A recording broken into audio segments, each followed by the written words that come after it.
যখন ভুল তথ্য দিচ্ছেন, আপনাদের মাধ্যমে সর্বপ্রথম সেনাবাহিনী মিসগেট হয়েছে। ওই দিন পিলখানায় 57 জন সেনা অফিসার সেনাবাহিনী পিলখানায় হত্যাকাণ্ড ঘটনা, গুলজার আহমেদ বুলবুল, শাকিলের মতন লোকজন ওই দিন সেনাবাহিনীতে হত্যাকাণ্ড ঘটনা, বিডিআর পিলখানার হত্যাকাণ্ড ঘটনা। এই হত্যাকাণ্ড যখন হয়, সর্বপ্রথম মিডিয়ার মধ্যে সর্বপ্রথম আপনি মিসগেট করছেন।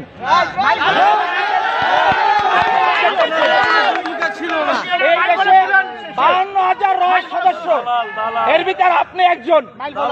এই দেশকে আপনারা ভারতের অঙ্গরাজ্য বানাবার জন্য যা করাবার তাই করছেন। আপনি এখনো কেন, আপনার হাতে এখনো ছাত্র হত্যার রক্ত এখন আপনার হাতে লেগে আছে। আপনাদের মতন আপনাদের মতন কিছু কুলাঙ্গার সাংবাদিক পেশাটা হচ্ছে সত্যিটা মহৎ পেশা, সত্যের উন্মোচন তারাই করে, কিন্তু আপনারা সত্যটারে মিথ্যা বানাইয়া এই দেশটাকে একটা কিছু মুটার মতন আপনারা অন্ধকার জগতে বানাই ফেলাইছেন ভারতের অঙ্গরাজ্য বানাবার জন্য। আপনি এদেশের একজন নাগরিক হয়ে আপনি এদেশের ক্ষতি কিভাবে করেন বলেন তো?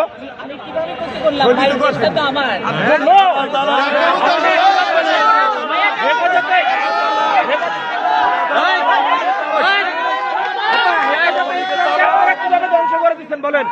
হেফাজতে ইসলাম নিয়ে আপনি মামুনুল হক সাবুজুন নিয়ে আপনি জোনায়েদ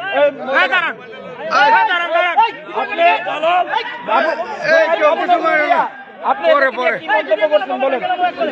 এই দেশে হেফাজতে ইসলাম নিয়ে মন্তব্যগুলো কি? আমরা আপনার সমস্ত এই দেশের সাংবাদিক আপনি কুলাঙ্গার ধ্বংস করছেন।